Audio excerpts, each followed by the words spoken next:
পৰিৱৰ্তে আমি যে 4 সত্য খাই শৰণ ল'লো, আমি নিজৰ শৰণ ভজন বাক্য পোৱা গধূলি ঠিক মতে ৰাখিছোঁ। ভজন লোৱাৰ সময়ত যেতিয়া আচাৰ্যই সোধে শৰণ বাক্যখিনি কওক, যেতিয়া শৰণ বাক্যখিনিকে মুখস্থ কৰিব নোৱাৰে আমাৰ ভাল লাগে নেকি?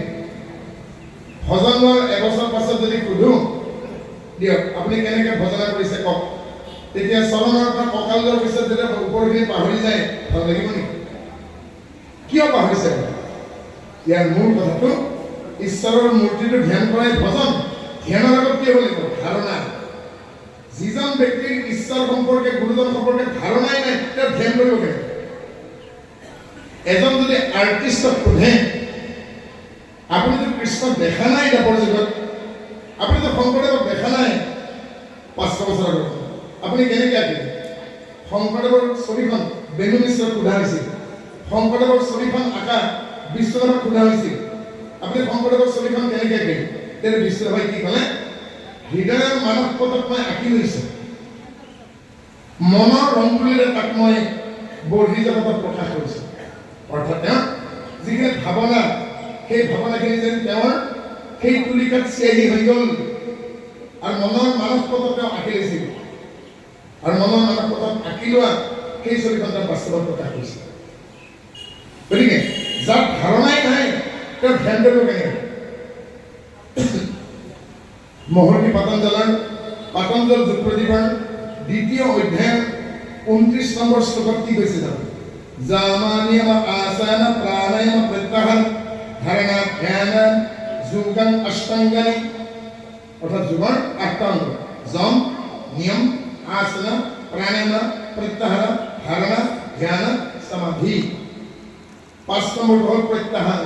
পঞ্চ কৰ্মেন্দ্ৰিয়, পঞ্চ জ্ঞানেন্দ্ৰিয়ক যেতিয়া নিয়ন্ত্ৰণ কৰিবলৈ সক্ষম হ'ব, ইয়েছ, তেতিয়া তেওঁ ধাৰণা কনচেপ্ট ক্লিয়াৰ হ'ব। কৃষ্ণ কলানে বগানে উখনে চুপিনে চাপনে ৰঙানে বগানে গুণে চাপেটা কনচেপ্ট। সেইজনক শিক্ষক বুলি কোৱা হয় যিজনে শ্ৰেণীকোঠাত ছাত্ৰ ছাত্ৰীৰ মনৰ সংশয় ডাউট ক্লিয়াৰ কৰিব। সেইজন ভাল ছাত্ৰ বা ছাত্ৰী, যিজন ছাত্ৰ বা ছাত্ৰীয়ে শ্ৰেণীকোঠাত শিক্ষকে পঢ়ুৱাই থাকোঁতে নুবুজা কথাখিনি আঁঠটো মাৰি লয়, ছাৰ, মহোদয়, মহাশয়া, এই পেৰাগ্ৰাফটো এবাৰ ৰিপিট কৰি দিয়ক, মই বুজি পোৱা নাই। বুজি নাপাই যদি মুখত লাৰু বনাই পেলাই মনে মনে থাকে, পৰীক্ষাত ফেল কৰা থকা।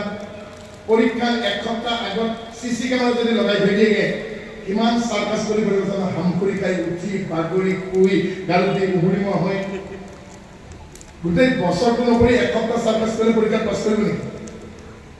গতিকে যি ছাত্ৰ ছাত্ৰী নিয়মিত পঢ়ে, শিক্ষকে পঢ়িলে বুজিব চেষ্টা কৰে, গধূলি বা ঘৰত সময় পালে ৰিভাইজ কৰে, পৰীক্ষাৰ সময়ত তেওঁ চাৰ্কাছ কৰা দৰকাৰ নাই। আমিও শিক্ষক, মই নাৰ্ছৰ শিক্ষক আছিল 17 বছৰ। আপোনালোকতকৈও বেছি ছাত্ৰী থাকে, প্ৰকাণ্ড হ'ল ঘৰ, মাইক্ৰফোনত ক্লাছ লওঁ, ক্লাছৰ লাষ্টলৈকে কোনে মন দিছে কোনে মন দিয়া নাই। আমি মেডিকেলত যেনেকৈ আপোনালোকে কঁকালৰ বিষ পেটৰ বিষ হ'লে এক্সৰে কৰোঁ, সেই এক্সৰে দৃষ্টিৰে চাব লাগে কোনজনী নাৰ্ছে মোবাইল টিপি আছে, কোনে কি কৰি আছে আমি চাব লাগে। সেইসকল শিক্ষক বুলি কৈছোঁ যিসকলৰ এক্সৰে দৃষ্টি আছে। যেনেকৈ আপোনালোকে যিমান কাপোৰ পিন্ধি গ'লেও সেই লোহাৰ বিচনাখনত শুই দিয়াৰ পাছত কাপোৰ ফালি ৰঙৰ ফালি হাড় কেইডালৰ ফটোটো দি আনি লৈছে। গতিকে সেই শ্ৰেণীকোঠাত থকা শেষৰ বেঞ্চখনলৈকে সেইজন শিক্ষকৰ চকু যাব লাগিব। সেইকাৰণে মাধৱদেৱে শংকৰদেৱক কি বুলি ক'লে? শংকৰে সংশয় চেদি প্ৰচাৰিলা নিজ ধৰ্ম নহয়, কোনে জানো? গতিকে সেইজনক মই এই কাৰণে মই গুৰু বুলি মানি লৈছোঁ, শংকৰদেৱক এই কাৰণে গুৰু বুলি মানি লৈছোঁ, কাৰণ মোৰ মনৰ সংশয় ছেদন কৰিম। 60 নম্বৰ ঘোষাটো চাওক কি লিখিছে? হে ভগৱন্ত গুৰু তজুপদে মনে মূৰ যিকালত থিতিকল হয় তোমাৰ কৃপাত দেৱে সমস্ত সাধন শ্ৰম এৰাই সুখী হৈ নিশ্চয়। 60 নম্বৰ ঘোষা। মাধৱদেৱৰ উপলব্ধি যোৰহাট বেলগুৰিত যিদিনাখন মণিকাঞ্চন সংযোগ হ'ল, মাধৱদেৱে মলাচৰু এটাত তামোল পাণৰ কৰি লৈ এভাগ কষ্ট লৈ শংকৰদেৱক সেৱা ভাগ জনাইছে। শংকৰদেৱে সুধিছে পৰিচয়, বোলে মই অমুকত থাকোঁ, মাতৃৰ নাম মনোৰমা। তেতিয়া শংকৰদেৱে আছে তেহে মনোৰমা বাইৰ বেটা, তোমাৰ মায়ে ক'লো মই বাই, তুমি হ'লা মোৰ ভাগিন বোপাই, আচলতে মামা ভাগিন। কি বুলি মোক সেৱা দিলে? বোলে বংশৰ জ্যেষ্ঠজন তোমাৰ বোলো গুমস্তা সেয়েহে চৰণত সেৱা। তাৰমানে গুমস্তা শব্দৰ অৰ্থ হ'ল এটি বংশৰ যিজন মুৰব্বী গুৰিয়াল, আমাৰ যেনেকৈ মাতব্বৰ বুলি কওঁ মুছলিম সমাজত, যিজন আমাৰ ডাঙৰ মানুহ যাৰ প্ৰথমতে বংশটো উঠা বহা কৰে, সেইকাৰণে গুমস্তা। লাগিল তৰ্কযুদ্ধ 3 প্ৰহৰ 9 ঘণ্টা তৰ্কযুদ্ধ হ'ল। তৰুমূৰ শ্লোক আনি শংকৰদেৱে ভাগৱতৰ চতুৰ্থ স্কন্ধত অনুবাদ আছে, অসমীয়া অনুবাদ নহয় জানো? গতিকে তৰুমূৰ শ্লোক আনি শংকৰদেৱে মাধৱদেৱক পৰাস্ত কৰিলে যে বৃক্ষৰ মূলত পানী দিলেহে বৃক্ষজোপাই প্ৰস্তুতিত হ'ব, সতেজ হ'ব, ডালে পথে সিঁচি দিলে বৃক্ষডালে একো নাপায়। আৰু তেতিয়া পৰাস্ত হৈ মাধৱদেৱে শংকৰদেৱক সেৱা কৰিলে। তেতিয়া শংকৰদেৱে মাধৱদেৱক কৈছে কিয় সেৱা কৰিলে?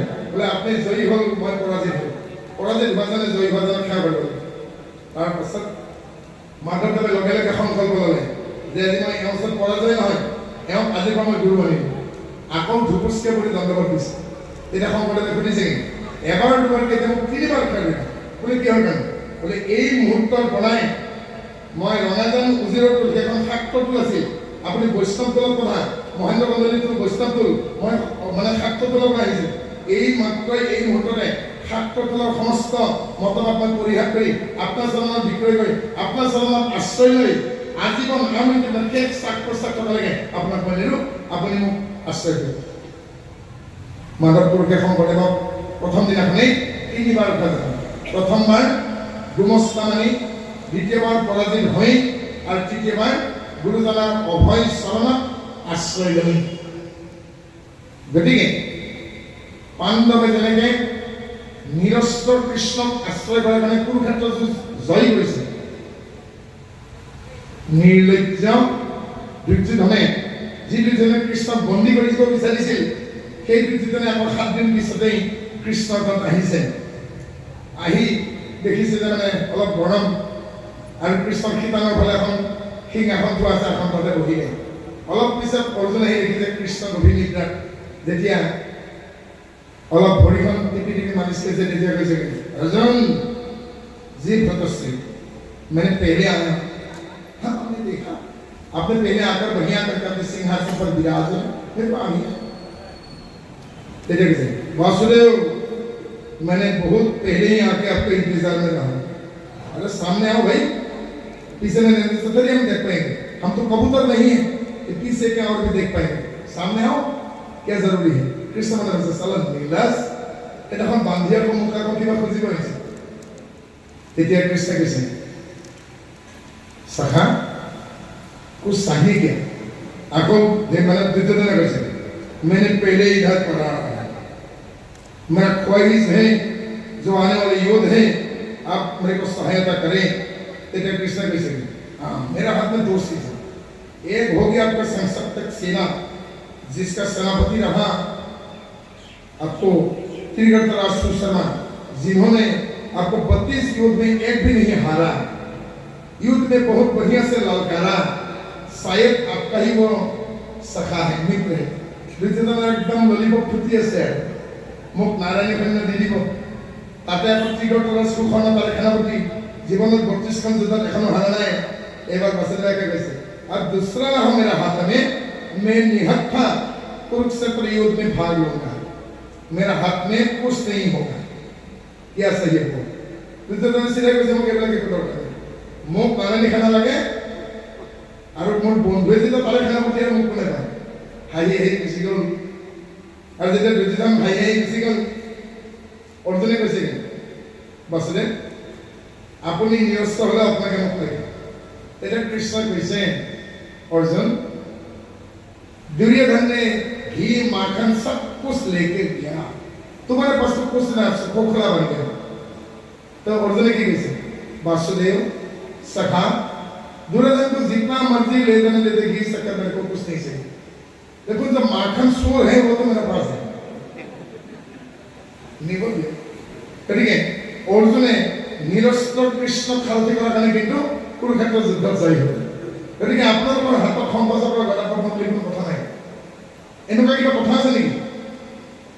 শিৱক উপাসনা কৰিলে বুলি শিৱৰ নিচিনাকে বাঘৰ চাল কিনিব লাগিব, ত্ৰিশূল ল'ব লাগিব, ডম্বৰু বজাব লাগিব, জোতা পিন্ধিব লাগিব, সাপবিলাক দেখি পেলাব লাগিব, আৰু কেইদিনমান পিছত আপোনালোকে দেখিব অম্বুবাচী মেলিকাত কিমান শিৱ লাগে আপোনাক গুৱাহাটী মানুহ সব একো শিৱ হৈ পেলাই কৈলাশৰ পৰা নামি আহে শিৱই শিৱ ফেকশ্যন প্ৰতিযোগিতা তেনেহ'লে আমি কৃষ্ণৰ উপাসক বুলি পেলাই আমি কি সংঘৰ্ষকৰ কথা মানে দুখনমান হাত কি ৱেল্ডিং কৰি ল'ম নেকি আৰু দুখন হাত ৱেল্ডিং কৰি ল'ব নালাগে আমি ক'ত আছো যোৰহাটত আছো যোৰহাট বুলি কিয় কওঁ মাছৰ হাট আৰু চকীহাট এখন মাছৰ হাট এখন চকীহাট লগ লগালে যোৰহাট কিন্তু ৩ নম্বৰ হাটখনক আমি বেয়া হাট বুলি কওঁ এখানে মাছৰ হাট আৰু চকীহাট লগ লগালে যাতে কুহাট বাহাট লগ লগালে দুইখন হাত লগ লাগিলে তালু নহয় চাপৰি নহয় কি হাত কৰিব অজুহাত গতিকে বাকী দুখন হাত লগাই থকাৰ কোনো কথা নাই অজুহাত নামৰ ৩ নম্বৰ হাত যিখন আছে এখন ছিঙি পেলাব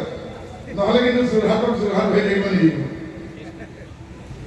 পাইছে নহয় বুজি গতিকে এই কথা চৰকাৰে বহুত দিন আগতে নিমাতী ঘাটলৈকে যাওঁতে পতিয়া গাঁৱৰ পৰা পশ্চিমত নগাচুকৰ নামঘৰত অকণমান গৈছিল সেই নগাচুকৰ নামঘৰৰ ঠাইখিনি হ'ল বিশ্বইবাহৰ যোৰহাটৰ পুৰণি নাম বিশ্বইবাহৰ গতিকে বিশ্বইবাহৰ চৰকাৰে কৈছিল যোৰহাট যোৰহাট হৈ থাকক নহয় জানো গতিকে যোৰহাট কেতিয়াও চিত্ৰখন হয় যোৰহাট কেতিয়াও গোলাঘাট নহয় গতিকে যদি পাৰে যোৰহাটক যোৰহাট কৰি বুলি ৰাখিবৰ কাৰণে অযোৰহাট গুচাই পেলাওক হিন্দীত ক'ব লাগিলে বাহানা खाने के लिए बहाना होना चाहिए बहाना चाहिए और जब आदत बन जाते हैं तब बहाना जरूरी नहीं है गति अभ्यास करो ईश्वर नामक अभ्यास कर लो और ईश्वर नामक अभ्यास कर आम बहु कथा नाजान खबरके बहु कथा जान मात्र दुटी कथा कई मोर भाषणर इतिहास अंकन कर मैं बहुत काम बाकी আছে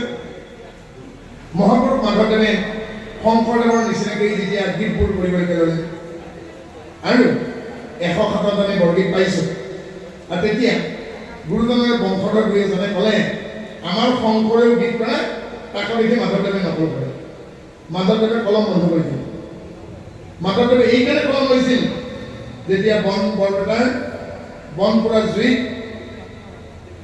এজন ব্যক্তিয়ে শংকৰদেৱৰ বৰগীতখিনি মুখস্থ কৰিবলৈ বা আওৰাবলৈ নিওঁতে বনপুৰা জুইত পুৰিলে 12 কৰি বৰগীত এটা শংকৰদেৱে আক্ষেপ পালে তেতিয়া মাধৱদেৱে মাতি ক'লে বোলে বনপুৰা জুইত বৰগীতখিনি কি হ'ল পুৰিলে আতি কষ্ট ভিক্ষাৰী কৰিলোঁ মই আৰু কাপ নধৰোঁ তুমি কাপ ধৰা আৰু মাধৱদেৱে বৰগীত লিখিব চেষ্টা কৰাৰ সন্মুখত যেতিয়া নাটকতো হাত দিলে তেতিয়া তেওঁ বদনাম কৰা হ'ল শংকৰদেৱক নকল কৰে তেতিয়া মাধৱদেৱে কলম বন্ধ কৰাত শংকৰদেৱে ক'লে এটা কাম কৰে এজন কবি আছে যে কৃষ্ণৰ শিশুলীলা ভাল পায় তেওঁ হ'ল বিল্বমঙ্গল আৰু তাৰ পিছত লীলাসুখ বুলি কোৱা হয় তেওঁৰ আগভাগৰ জীৱনটো বৰ বেয়া পিছফালৰ জীৱনটো গতিকে লীলাসুখৰ তুমি কৃষ্ণ কৰ্ণামৃত পোৱা মাধৱদেৱৰ যমুনা যিখন আছে ভূমিলে পোৱা চুৰধৰা প্ৰেম পৰা গুচোৱা ভোজন দেহা এই অৰ্জুন ভঞ্জনখনত বাদ দি যিকেইখন যমুনা আছে যমুনা কেইখনৰ যিমানখিনি শ্লোক আছে এই শ্লোকখিনি কৃষ্ণ কৰ্ণামৃতৰ পৰা দিছে আৰু লীলাসুখক বহুতে কলম নকৰে তেওঁৰ আগজীৱনৰ কৰে মাধৱদেৱে কৈছিল তেওঁৰ আগজীৱনটো বৰ বেয়া তেওঁৰ যেন ধৰিম তেতিয়া মাধৱদেৱক শংকৰদেৱে কৈছে ৰত্নাকৰক লাগে নে বাল্মীকিক লাগে শংকৰদেৱে মাধৱদেৱক কৈছে ৰত্নাকৰক লাগে নে বাল্মীকিক লাগে ৰত্নাকৰৰ মতে বাল্মীকি হৈছে বেনক মন্থন কৰোঁতেতো পৃথু হৈছে নিমি ৰজাৰ মৃত্যুৰ পাছতো জনকৰ সৃষ্টি হৈছে বোলে বাল্মীকিক লাগে বোলে তেওঁ আগৰ জীৱন বাদ দিয়ে পিছৰ জীৱন ধৰে গতিকে এজন দুৰ্ঘুৰ মদাহী এজন দুৰ্ঘুৰ বেয়া বস্তু খোৱা মানুহ কিবা সৎসংগত কৰি আমাৰ শনি হ'ল এতিয়া সুন্দৰ বৰগীত গায় সুন্দৰ প্ৰসংগ কৰে সুন্দৰ নাম গায় সুন্দৰ ভাগৱতী আগৰ জীৱন বাদ দিয়ে কিন্তু এতিয়াও যদি আমি কৈ থাকোঁ আজি নামত পঢ়িলে কি হ'ল গেলামত আহি এটা এইটো ভাল কথা তাৰপিছত মাধৱদেৱে ক'লে গুৰুজন মোক কওকচোন কি তেতিয়া কৈছে এই বিল্বমঙ্গল বংগদেশৰ এখন ব্ৰাহ্মণ গাঁও আছিল আৰু সেই গাঁওখনত তেওঁ উশৃংখল যুৱক আছিল তেওঁ বেয়া ঠাইলৈকে যায় পিতৃৰ দশম দিৱসৰ দহা কাৰ্যৰ পাছত তেওঁ ভৰ বাৰিষা নৈখন পাৰ হৈ যাব সিফালে এগৰাকী নালী কাষলৈ যাব ভয় কৰি থকা ৰৈ আছে আৰু ভুল বুলি ভাবি মৰা মহ এটা পেট ফুলি আছে সেইটোৰ ওপৰত উঠি নৈ পাৰ হৈ নৈৰ পাৰত যিটো অট্টালিকাত সেই বিশেষ নাৰীগৰাকী থাকে সেই অট্টালিকাটোত কেনেকৈ উঠিব সেই ৰাতি তেওঁ দেখিলে এডাল ৰছী আছে ৰছী বুলি ভাবি উঠি গ'ল সেইডাল আচলতে এডাল অজগৰ সাপ আছে আৰু তিনি মহলত উপস্থিত হৈ গৈছে পদ্মাৱতী আমি আসছি দুয়ারটা খুলবে পদ্মাবতী বাহিরে গেছে কেন আসছো বলে তোমার ছাড়া আমি থাকতে পারবো না এটা গেছে কি হল এনেকুৱা অবস্থা বলে আমার বাবা মারা গেছে 10 দিন হয়ে গেছে এটা গেছে কি এই অবস্থা তুমি মুখ বিচারি আহিছা তোমার লজ্জা নাই বা তুমি এটা বিশ্রাম দাও এটা গেছে তুমি রাতে মোৰ বিল্ডিংত কেনেকৈ উঠিলা বলে তুমি এটা ৰছী থোৱা নাছিলা জানো পদ্মাৱতীয়ে যেতিয়া চাই দেখিলে কেইডাল অজগৰ সাপ বোলে তুমি নদীখন কেনেকৈ পাৰ হ'লা বোলে দেখিলে তাত এটা নৈৰ পাৰত মহ এটা পচি ফুলি আছে বোলে সেইখন নৌকা গতিকে পদ্মাৱতীৰ প্ৰেমত অন্ধ হৈ মৰা মহটোকে ভোট বনাই সাপডালত ৰছী বনাই তেওঁ প্ৰেমাস্পদ বিচাৰি গৈছে তাৰপিছত কৈছে তুমি আচলতে ঝাৰুৰ কুক্ষৰ যোগ্য মোক যিখিনি প্ৰেম কৰিছা তাৰে যদি 1% তুমি কৃষ্ণ প্ৰেম কৰিলেহেঁতেন তোমাৰ নিচিনা মানুহ গংগাত জাপ দি মৰাই গ'ল আৰু মৰু বুলি পেলাই লাজ পাই গংগাত জাপ দিলে নমৰি কাশীত গৈ ওলাল আৰু কাশীত গৈ এজন সাধুৰ সংগত থাকি কৃষ্ণৰ গুণলীলা দেখিব দিলে আৰু সেইজনে হ'ল লীলাভোগ আৰু সেই লীলাভোগৰ শ্লোকসমূহৰ আধাৰতেই মাধৱদেৱে যমুনাখিনি ৰচনা কৰিছে গোবৰ্ধন যাত্ৰা নৃসিংহ যাত্ৰা ৰাম ভাওনা এই তিনিখন গ্ৰন্থ মাধৱদেৱৰ নামত গুৰুচৰিতত লিখা আছে কিন্তু এতিয়াও মূল স্ক্ৰিপ্ট মূল সাঁচিপতীয়া পুথিকেইখন উদ্ধাৰ হোৱা নাই আমি যত্ন কৰি আছো এটা ঘোষণা দিছো ৰাভা ভাষাত